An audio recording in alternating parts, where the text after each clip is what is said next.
పువ్వులుగా ఉన్నది.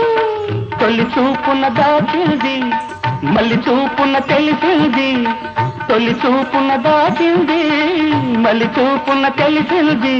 ఆ చూపుల అల్లికలోని పెళ్లి పిలుపు దాగున్నది. వయసు దారి తీసింది, వలకు ఉరకలేసింది, మనకు వెంబడించింది నిమిషమాగక, మనసే వెంబడించింది నిమిషమాగక. రెక్కలు తొడిగి రపరపలాడి రివ్వంటుంది కోరిక, దిక్కులు కాచక చుక్కల దారుల చెలరేగింది వేడుక.